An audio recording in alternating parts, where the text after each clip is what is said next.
My unfaithful wife lived with me only for the inheritance, just waiting for me to die. Now I will tell you my story. You will be shocked. I'm Mason, 67. 10 years into a stubborn illness, retired early, decent pension, a house that still smells like lemon oil on Saturdays. My wife is Sloan, 58. Elegant, social, the kind of woman who can turn a simple scarf into an entrance. We're not rich, but we've never worried. Or that's what I told myself until last Tuesday, when a simple mistake with my pill organizer cracked our life open like thin glass. Here's the early twist. I overheard Sloan before I saw anything. I was in the den lining up Tuesday's tablets, when her phone answered itself on speaker in the kitchen. A man's voice, warm, practiced, said, "We can't keep waiting on fate, Sloan. Divorce now." She sighed the way people do when they try on bravery. "He's stable," she whispered. "The will is better if I wait." She did not lower her voice on the word will. My hands shook so badly I mixed up Thursday and Friday. I am a polite man. I did not storm in. I listened to ice clink in a glass and her say, "Dan, please. We have to be patient." Dan. Not a cousin, I can tell you that. First signs in hindsight? Sloane's volunteer nights, that never showed up on any website. The gym bag that lived in her trunk like a roommate. New perfume, amber and something sharp, that lingered after book club. In bed she turned cool, then cooler, then clinical. I chalked it up to my fatigue and told myself good husbands don't keep score. After the call, she breezed in with a kiss to my hairline and a smile an inch too bright. "Spin class ran late," she said, sliding her wedding band into the little dish by the sink, so it doesn't snag on towels. I made tea and watched the ring catch light like it had a thought. Disclosure arrived in quiet pieces. A nurse friend, Emmy, stopped by with soup and, bless her, a slip of the tongue. "Did Dan drop you off okay?" she asked Sloan, then went pink as a rose. "I meant, Diane." Sloan laughed, musical, and said, "You know how hospital garble is." On the counter, 2 champagne flutes drying on a towel I hadn't used, one kissed with coral lipstick Sloan reserves for parties, not Tuesdays. Next to them, a folded hotel receipt used as a coaster, the logo barely visible, the date not last month but last night. I wish I could say I confronted her then. I did not. I loaded the dishwasher, hands steady, and told Sloan I might nap. In the bedroom I opened the Photos app to fix a wallpaper and found a hidden folder I'd never noticed. I pressed and held the first live photo. Sloan's laugh, closer than the lens. A man's hand, older, freckled, brushing a necklace I gave her on our 25th. Nothing graphic. Intimate enough that my chest felt hollow. The last clip was worse. Her ring resting on a paper napkin next to the word soon, in a tidy right-leaning script. I closed the phone and sat very still, the way you do when a doctor clears his throat. Somewhere downstairs, I shifted in a glass. Upstairs, something inside me shifted too, from fog to focus. I did what polite men do when their heart trips a wire. I made lists. First, symptoms. Second, absences. Third, things that did not belong in our kitchen on a Tuesday, hotel logo on a coaster, coral lipstick on crystal. I told Sloan I'd be in the den paying bills. Instead I opened our phone plan. The number saved as pharmacy had more minutes than my cardiologist. Same number FaceTimed at odd hours with the camera pointed at ceilings and car headliners. Pharmacy, texted at 1:11 a.m., home. Sloan replied, "He's asleep." I'm not a snooper by sport. I am a man who refills pill boxes by the week and knows exactly when routine goes missing. Her hidden album held short, almost tender clips that made my skin feel too thin. A close-up of her collarbone, my necklace glinting, his hand smoothing the clasp. Breath near her ear, a soft, involuntary sound, the gentle tug as fabric shifted off a shoulder. Nothing explicit, everything specific. On a marble nightstand, 2 flutes and a hotel key card half-tucked under a note. Next time, ring off first. Next time. An unknown number pinged me, check live photos. Hold to hear. Another, shared album locations. I pressed and held, the clips breathed, a door hush, her whisper laughing stop, a low man's voice, Patience Sloan. The shared album mapped through tiny blue dots near a riverside hotel, a private storage facility, and painfully the oncology wing where I do blood draws. She had layered her stories like wallpaper. I could see the seams. At dinner I asked very gently, "How's Diane?" She blinked once then smiled. "Who?" "Your friend," I said. "From Spin." "Sweetheart," she laughed, pouring wine, "you mishear things. The meds." Then she leaned down, both palms on the table, bright and brazen. Are we going to do this? Interrogate me like it's a court? After all I do here? She gestured at the house like a set. I breathed, counted 4 and tried the softest angle. Sloan, I found a hotel receipt. I heard a man say we can't keep waiting. I saw the ring in the dish. Her face went still, then changed masks so fast it made wind in the room. Tears big and cinematic. She went to her knees by my chair, fingers around my wrist. Mason, please. I was comforting a friend. He's a wreck. I took off the ring to lotion my hands. Look, my cuticles. She lifted her fingers like evidence. The hotel? A charity planning meeting. The champagne? They toasted donations. I am old enough to know when a story rehearses itself. I asked one question. Why is pharmacy a man who texts at 1:11 a.m.? A flash of heat lit her eyes, then the script switched. You're being unkind, she said softly, chin up. You've been distant. Sick men can be cruel without knowing. It was a clean strike. And I felt it because I am sick and I am not cruel, and both things were true. I slept in my recliner that night, not as punishment, but because I wanted to hear the house breathe. Around midnight a car idled low outside. The porch camera caught Sloan on the steps, speaking into her phone in that soft voice people use when they tell themselves a story. Soon. He's stable. You promised. She paused. Yes, I know the will. In the morning she was sunshine and eggs. Rough night? She asked, kissing my crown. I folded my napkin slowly and said, let's have coffee with a notary tomorrow. Her smile faltered. A notary for what? Updates, I said as politely as I could. Paper things. Doors that close. Her eyes went wide, then narrowed, then she laughed in a way that told me she heard the click of something locking into place. I kept it calm.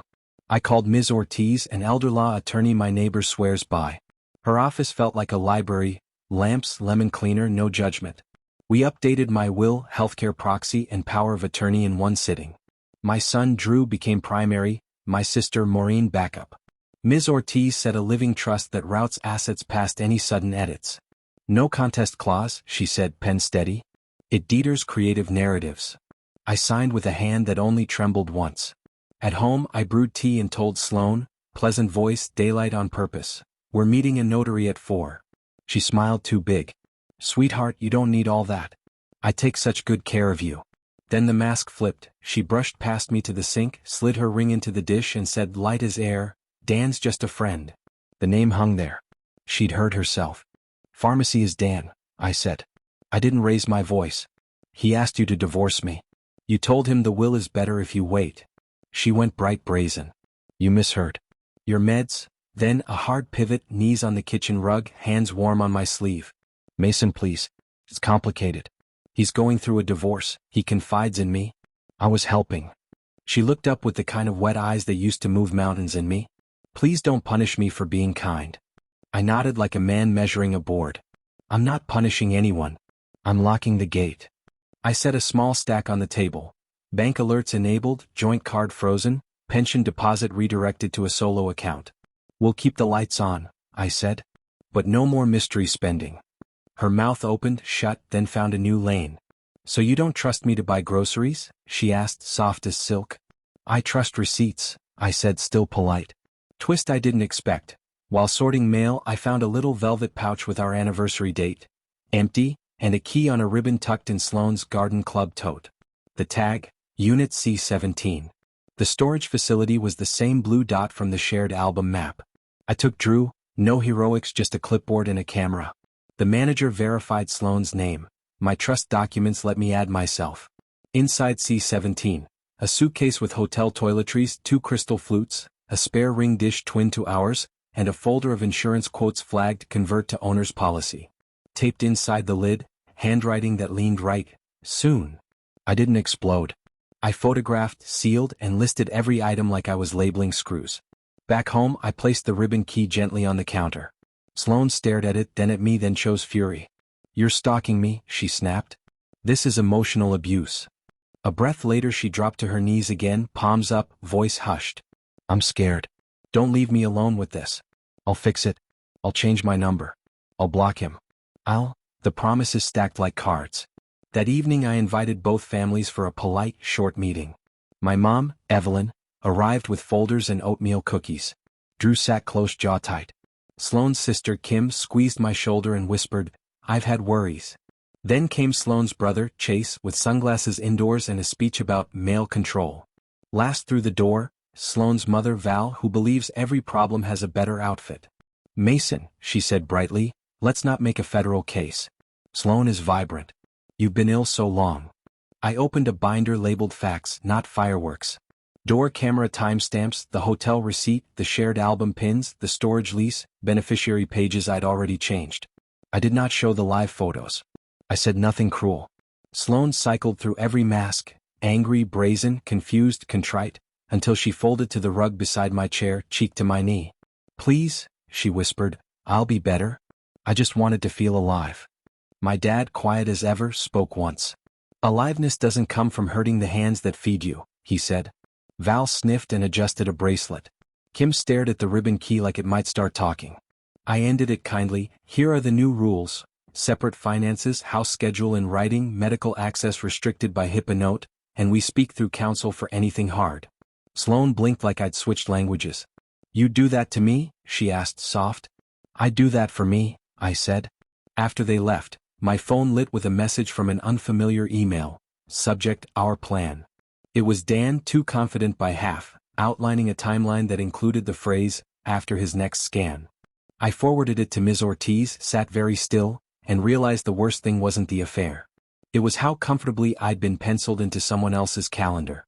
Ms. Ortiz forwarded Dan's email to a secure folder with the kind of subject line that makes judges sit up. I read it once, twice. The phrase, after his next scan, felt like a draft written in a room I didn't know existed. Still, I told myself not to become bitterness wearing slippers. I asked Sloane for a no-contact agreement while we figured out counseling. She agreed instantly, eager, tearful, hands on my sleeve.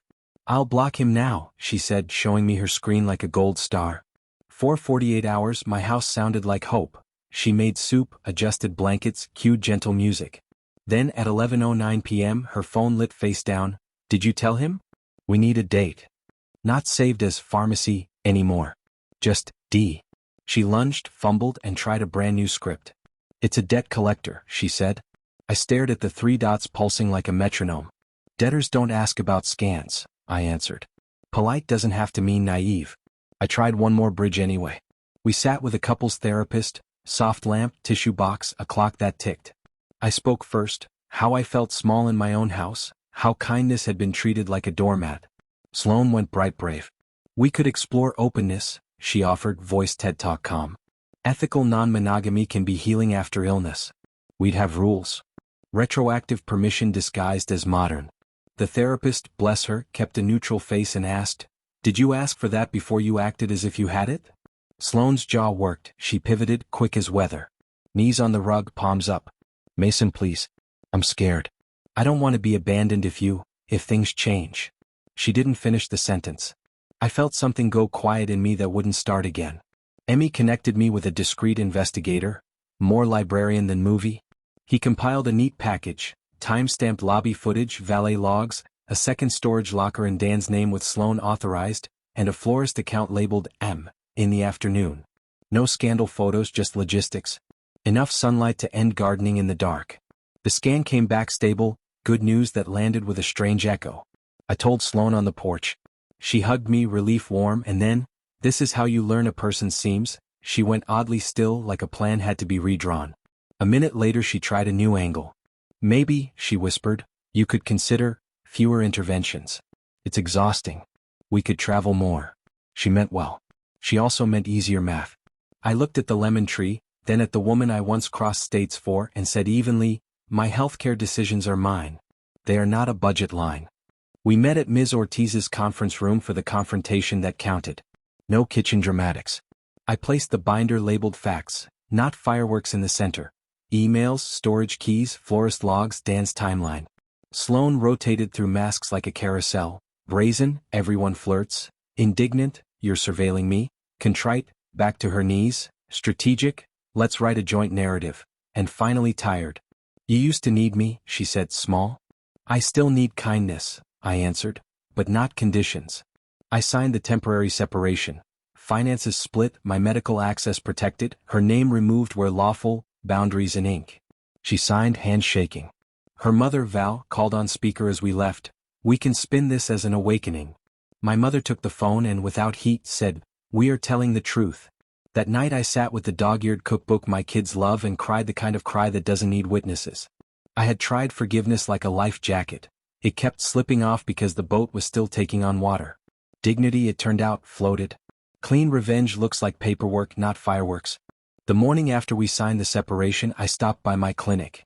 I added a HIPAA note: no information to spouses without my explicit case-by-case consent.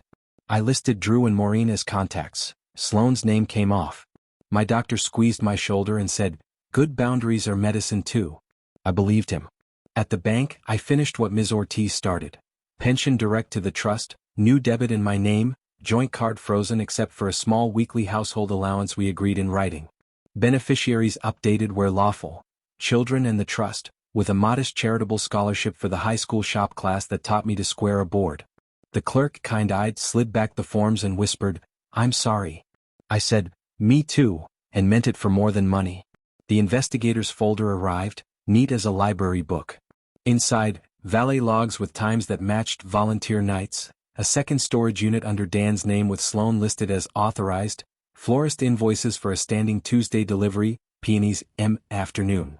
It felt less like romance and more like a schedule managed by a careful receptionist. I am not jealous of schedules, I am allergic to lies. I called a family meeting shorter and gentler than the last. Drew read the separation terms aloud so nobody could claim fog. Kim apologized for staying quiet. Chase tried on outrage again. Men always control the money, until my mother handed him a copy of Dan's, after his next scan email. Chase went quiet in the way a person does when a sentence hits bone. Val arrived in sunglasses and set a gift bag on the table. Inside, my own velvet anniversary pouch, now containing a tiny key I'd never seen. "For peace," she announced. Sloane turned pale. The new key matched Dan's storage unit. Gifts can confess. Sloane cycled through every mask like a brave actor working 3 roles. Bright and brazen, everyone knew we were struggling. Small and tearful, on her knees by my chair whispering, "Please? I don't want to be the villain." Strategic, let's post a joint note about conscious uncoupling. People respect that. I stayed polite. Respect is built, not posted, I said. We'll keep it private and truthful. The only time my voice caught was when she said very softly, "You are a good man, Mason, but you are calm." She meant boring. I felt that old insult rise like a fever and then pass. Steady isn't dull, it's how bridges stay bridges. That night I wrote a letter to my kids and tucked it into the trust binder. Where the spare keys live, which recipes have the right amount of time, how to lift heavy things with your legs, and a line I needed to see in my own handwriting, I did not earn mistreatment by being kind. I slept better with the letter in the drawer, as if future me had climbed into bed and nodded. A final twist found me as they do quietly. An email from the florist, delivery paused per client request. 10 minutes later, Dan wrote from a new address, stripped of swagger, "This is messy. Please don't contact my office." I hadn't. Ms. Ortiz replied on my behalf with one sentence, "Cease contact with our client. Sunlight does the rest." In the morning, Sloane asked, hopeful as spring, "Breakfast together?" I set 2 plates anyway, politeness is muscle memory, but I kept the conversation simple.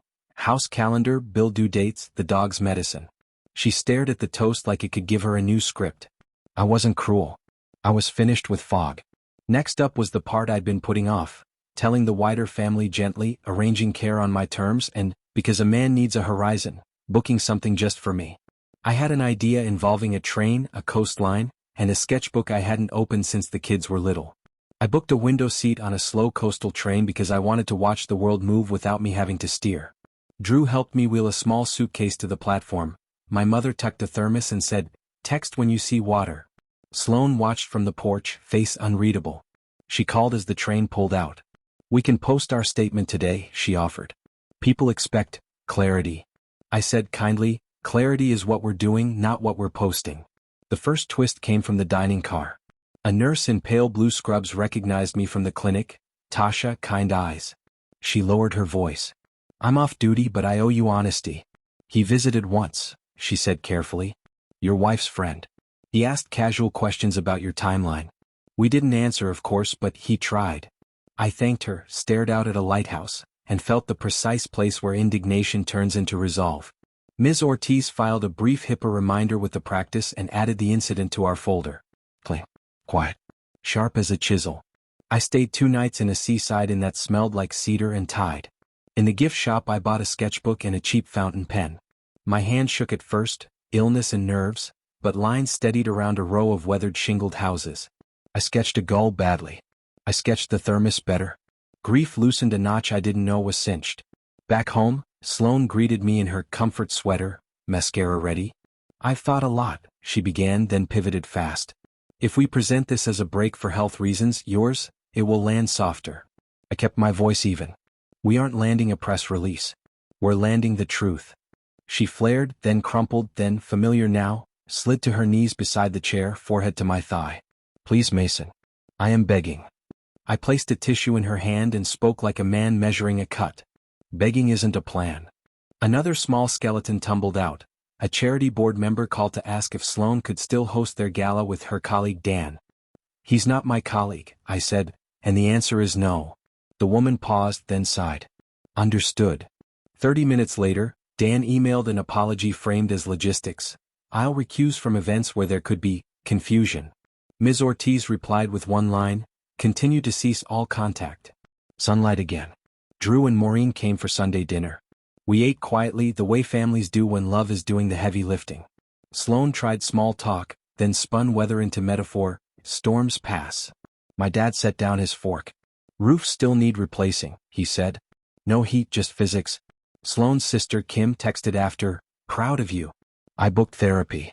Her mother Val sent a link to an article about reframing scandal as growth, followed by a photo of a new bracelet. It had the energy of someone changing outfits in a power outage.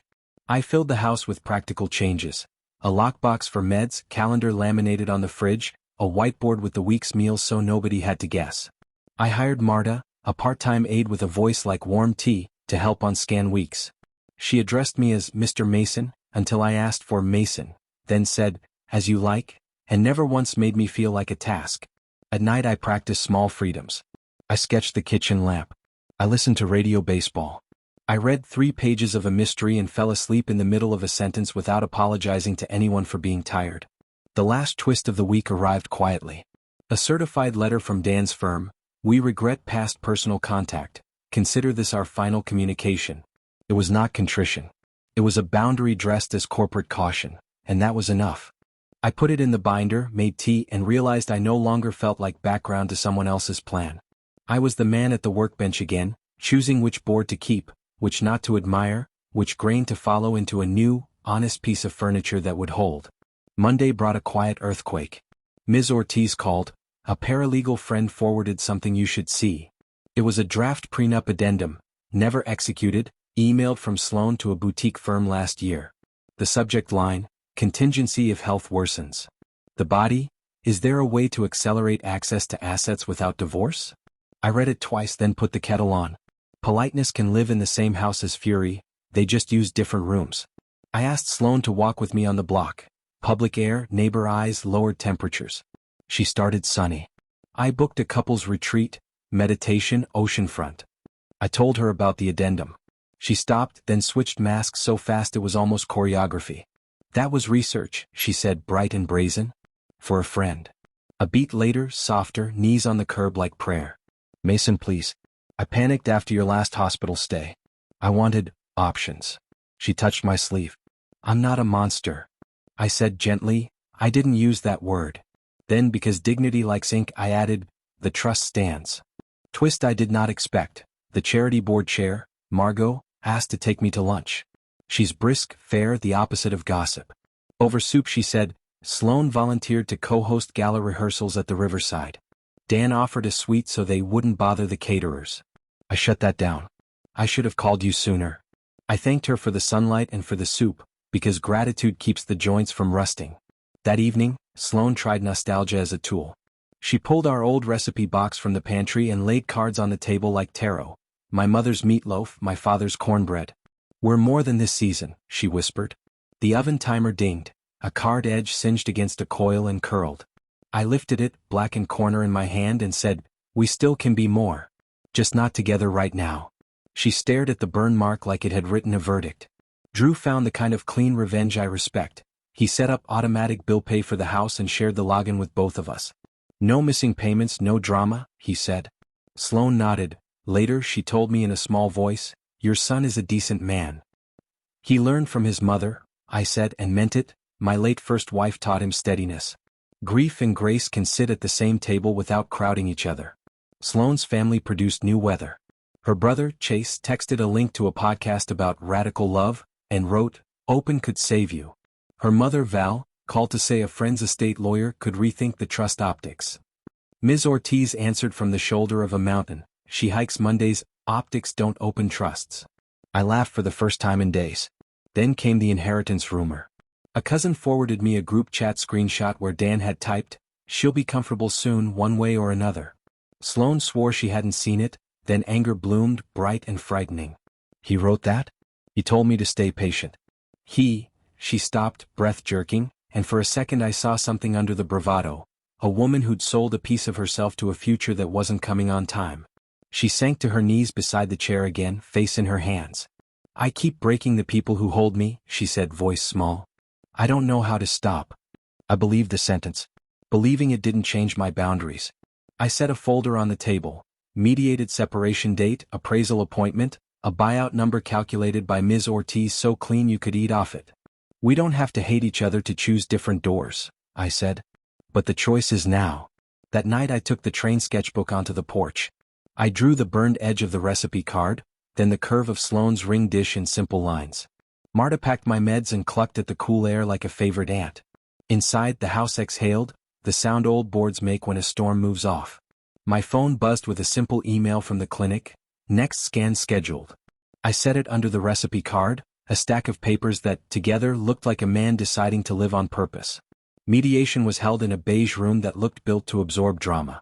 Ms. Ortiz sat beside me like a lighthouse. Across the table, Sloane had 3 personalities in rotation, poised, pleading, and polished anger. The mediator asked for opening statements. I used 12 words: "I want clarity, safety, and a clean exit for both of us." Sloane spoke about seasons, health narratives, and radical grace, then slid into the old refrain, "He's calm, almost background." It stung softer this time. Backgrounds hold the painting up. Twist 1 dropped from the mediator's folder. Paperwork Sloane had supplied, an application for a private club discount that listed her domestic partner, D. Riley. The date was from spring. Sloane went paper white, then switched to bright brazen. "It's just a membership perk," she said.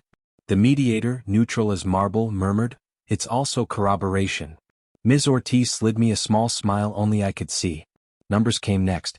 Ms. Ortiz presented a buyout figure for the house, fair down to the last nail.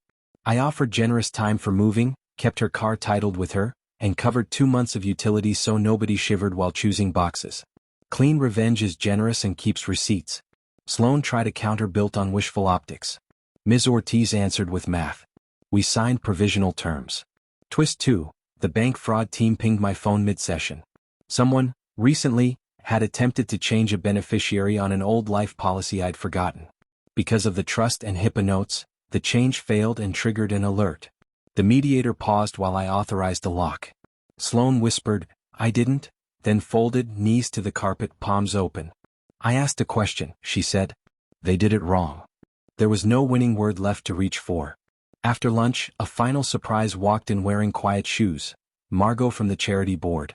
She'd been subpoenaed by our side to clarify event suites. "I declined the hotel idea," she said calmly. "It felt unkind to a good man." She looked at me, then at Sloane, and added, "We raised the money without secrets." Sloane's eyes filled. For once she didn't perform. By late afternoon we had a mediated separation. House buyout, separate accounts, no contact with Dan, a mutual non-disparagement clause that protects dignity, and a line I needed like oxygen, healthcare decisions solely Masons with access limited to named proxies. We shook hands. Sloane's fingers were cold. "I'm sorry," she said, small and true for 3 seconds. "Me too," I answered, and meant it for the shared good years. At home I did something ceremonial and simple. I moved my pill organizer from the shadowed den to a sunny kitchen shelf. Marta rearranged mugs and said, "Light is medicine." I took the sketchbook to the porch and drew the shelf, the organizer, a square of sun on the counter. A neighbor, Mr. Lee, waved and asked about fishing. I told him I hadn't cast a line in 30 years. He said Saturday mornings were still patient. Evening delivered one more envelope, a letter from Dan's firm formalizing the cease contact, stamped and signed. I placed it in the binder between the domestic partner form and our mediated terms. Paper, not fireworks. Sloane slept in the guest room that night while she arranged movers. The house did not whisper anymore. Boards creaked like old friends stretching. I brewed chamomile, texted Drew a photo of the pill organizer sunbathing, and wrote one sentence in the sketchbook under a quick drawing of the front door. Locks aren't about keeping love out, they're about keeping dignity in. Movers arrived at 9 with quilted blankets and that gentle, efficient hush of people who lift what hurts. I labeled boxes for Sloane without malice. Books, winter, gala dresses. She stood in the doorway in her comfort sweater, eyes red but dry. "Thank you for being decent," she said. "Decent is the goal," I answered and meant it. Twist 1 came from Sloane's sister, Kim. She texted a screenshot from a family chat I wasn't in. Dan telling a cousin, "She'll be comfortable soon, paperwork pending." Kim's note said, "I'm so sorry. I didn't know it was this." I forwarded it to Ms. Ortiz, who filed it where tidy things go. I thanked Kim for the sunlight. 10 minutes later, Dan's number sent a final sputter. "Leave me out of family drama." Ms. Ortiz replied with 2 words, "Cease acknowledged." Sloane tried one last mask mid-move. Knees on the rug, palms up, a whisper, "I could stay in the guest room a few weeks." Optics. I helped her to her feet. "We signed for clarity," I said, kind. "Let's live by it." She nodded, then added quietly, "He asked me to wait. Now he's distant." I did not cheer. I only said, "I hope you choose better next time, including yourself." Val arrived with glossy bags and a speech about transforming narratives. My mother offered tea and a chair. Val sat, unexpected tears bright. "I don't know how to fix this without dressing it," she admitted. "Maybe fixing isn't the job right now," Mom said. They held hands. It looked like growth. Twist 2, the clinic portal pinged, scan stable again. I breathed in a way I hadn't in months. Sloane read the result over my shoulder, managed to smile through the ache. "Good," she whispered, and for a moment we were 2 people who had shared years, not just a difficult season. After the last box left, the house made that stretching sound old boards make when the weight changes. Mr. Lee knocked with 2 fishing rods and a grin. "Saturday?" he asked. I said yes before my manners could stall. Saturday dawned kind. We stood on the bank with thermoses in silence. He showed me a patient knot. The line arced, the float settled, and for half an hour nothing happened in the most generous way. The bite, when it came, was small and perfect. I reeled in like a novice. Mr. Lee clapped softly. We let the fish go. "Practice," he said. It felt like the right word for everything. In the afternoon I hung the little watercolor of the lighthouse from my train trip above the kitchen shelf. Marta moved the pill organizer into that same square of sun and said, "Now it lives where the light finds it." I started a simple habit. 1 sketch a day, teapot, mailbox, my own hand. Drew fixed the wobbly porch rail while we talked about nothing for a long time. Kim dropped off lasagna with an apology note that said, "I'm choosing honesty."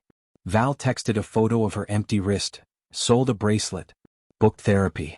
Sloane sent a short message from her new place. "I'm sorry. I'm starting over." I replied, "I wish you steadiness. No more, no less." That evening I wrote 3 names on a sticky note. Mr. Lee's Saturday crew, a community watercolor class, and the shop teacher about that small scholarship. I stuck it to the fridge under the words I'd scribbled last week. Locks keep dignity in. The house did not whisper. It breathed, steady like a person learning to sleep on purpose. 2 weeks later Ms. Ortiz called with the quiet drumroll I'd been waiting for. Final papers ready for signatures. We met in her office where the lamps always looked like they were designed to calm a person. The mediated terms became ink. House buyout wired, separate accounts, no contact clause formalized, healthcare proxies locked to Drew and Maureen. Sloane signed, voice low, no performance left. "Thank you for not setting fire to me," she said. "Paper beats fire," I answered, and we both managed a tired smile. Clean revenge closed itself without my help. The charity board quietly shuffled committees. Dan's firm sent a last note reaffirming, no further contact. Sloane texted a single picture of an empty ring dish on a new countertop. "Starting over." I wrote back, "Choose steady." She sent a heart, then silence. Small weather kept happening in the best way. Mr. Lee taught me a better knot, and I caught a sunfish that looked like a coin from a kind country. Marta arrived with a recipe for ginger tea and declared my sketch of the teapot charming. Drew hauled a worn armchair onto the porch and said, "This belongs here." Kim reported that therapy was hard and good. Val texted an apology that read like a seam finally giving, "I dressed a wound that needed stitches. I am sorry." I told her I appreciated the truth. I started doing one brave thing a week. I joined the Tuesday watercolor group. I was the only person who drew with a fountain pen and shaky lines, and nobody minded. I emailed the shop teacher and set up a small scholarship in my mother's name for a student who builds something honest. I rode the train south to watch a doubleheader with Drew, who brought me peanuts and the patience to explain a new rule twice. At night I wrote letters for the trust binder, recipes, tool tips, and the story of how their grandmother taught me to salt pasta water, until it tastes like the sea. The house changed shape. The guest room became a tiny studio. The ring dish went in a drawer with the velvet pouch and a note to future me, "We choose our displays." I placed my pill organizer in its square of sun and, without ceremony, noticed I was breathing deeper. If you've made it this far, here's what I learned from a man who tried politeness before boundaries and now knows they can be the same thing. Document, then breathe. Paper is patient and remembers what shock won't. Keep your revenge clean: policies, passwords, signatures. It stings in the right places without burning your tomorrow. Open is not a time machine. If it wasn't agreed before, it's not permission after. Good isn't boring, good is a beam. Noise falls down when weather comes. Build a legacy on purpose. A scholarship, a recipe card, a letter with your handwriting. Last scene: morning light on the shelf, organizer warm, kettle murmuring. I pin my latest sketch, a small fish, all shimmer and effort, to the fridge with a magnet from the seaside inn. The front door clicks. Drew dropping off coffee because he worries in my family's language. The house doesn't whisper anymore. It sleeps, then wakes like it forgave itself. So did I. I have many other stories. Go to my channel, subscribe so you don't lose us. Give me a thumbs up.